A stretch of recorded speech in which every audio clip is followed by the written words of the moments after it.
She crossed the Atlantic and found the freedom America refused to give her.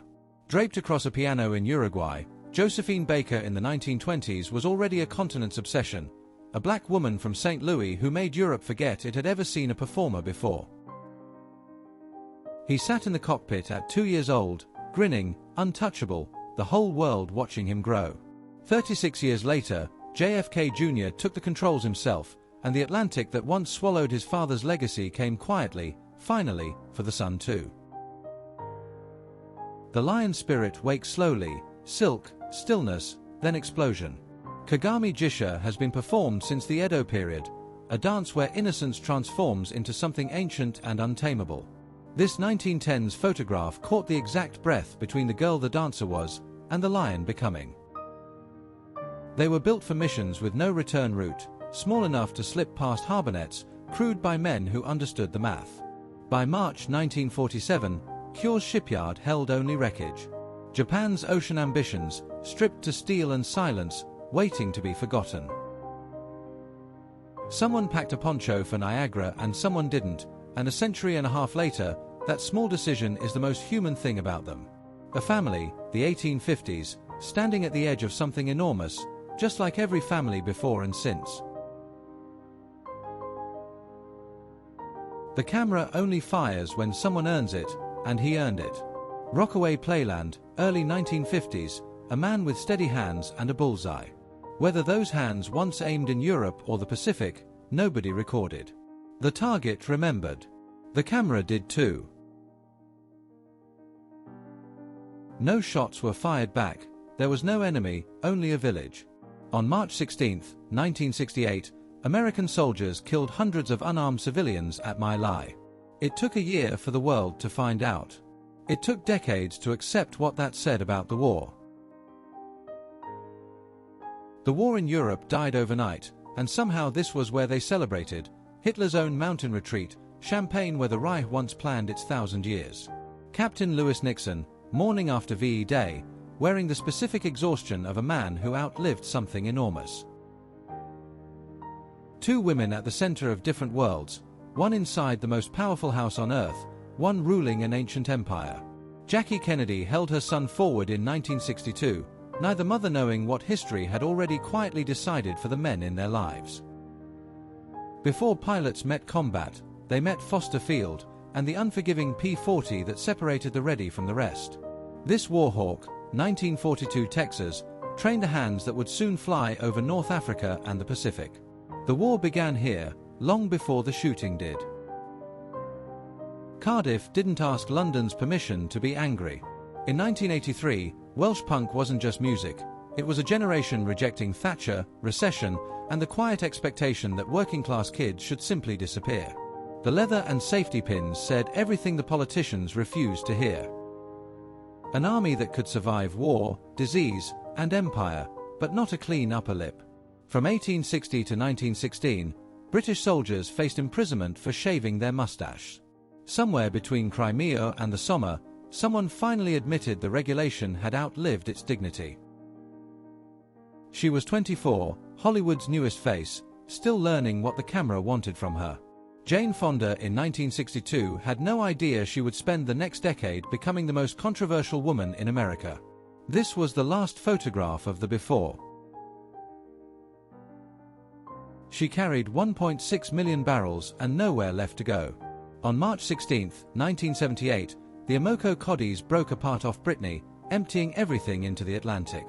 6 to 7 miles of French coastline turned black. The ocean took years to forget what one night destroyed. She made gravity look like a suggestion. Vivian Glenn, April 22, 1925, inverted on a beach while the world stayed right side up around her, a dancer who understood that the most powerful thing a woman could do then was simply refuse to stand still.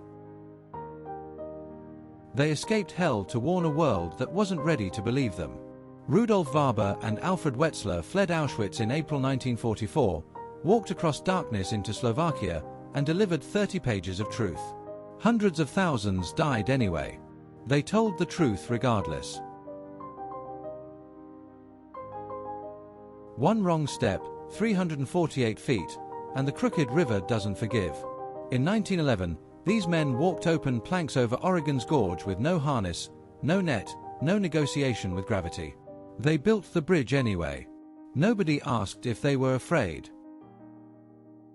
He held her still for the camera and she let him, that small trust captured in tin forever. No name survived this 1870s portrait, no story, no grave to visit. Just a father's hands and a daughter's weight, which turns out to be enough. She sat for this before photography had a name people trusted. Somewhere between 1840 and 1850, a young woman held perfectly still while light did something miraculous, and left us a face with no story attached, which somehow makes it impossible to look away. They survived the war and lost the peace. Yanagi, Hinoki, Fuyuzuki, names that once cut through Pacific water, now lined up at Sasebo to be unmade. Fuyuzuki lost her stern to a mine 6 days before surrender.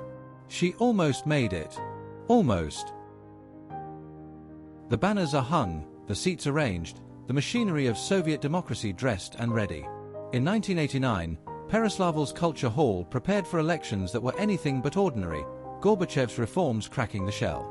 2 years later, the country holding these elections would cease to exist. Two of Hollywood's most luminous women in one room, and neither of them the biggest star in their own story yet. Gene Simmons and Grace Kelly, February 1956. In 10 months, Kelly would leave all of this behind for a throne. Simmons would keep quietly out-acting everyone. He'd been famous since before most of the crowd was born, 8 decades of Mickey Rooney, and still leading the parade. Chicago, March 17, 1976, a city dressed in green, following a man who had outlasted every Hollywood era that tried to leave him behind. 1 second before immortality, he was just a tired old man at his own birthday party. Arthur Sass raised the camera again, Einstein stuck out his tongue, and 1951 gave the world its most beloved portrait of genius refusing to take itself seriously. Nobody in Tupelo, Mississippi knew what they were looking at, a 2-year-old in his father's arms, 1937, depression poor and utterly ordinary. Vernon and Gladys Presley held their whole world in that photograph. The world just didn't know it yet. He ordered the deaths of over 1 million Armenians and fled to Berlin believing distance meant safety. On March 15, 1921, Soghomon Tehlirian stepped in front of Talat Pasha on a quiet street and made certain that some debts follow you everywhere. 21 missions painted in ice cream cones, someone decided Italian targets deserved a sweeter kind of tally. Pinocchio flew out of Pocklington in April 1943, nose art and dark humor holding a crew together over skies that killed men without ceremony or scorekeeping. 2 cousins ruling 2 empires, smiling aboard a yacht in 1897, 17 years before their nations would bleed each other into collapse. Wilhelm and Nicholas, kings of the same blood, shook hands here while history quietly sharpened everything it was about to do to both of them.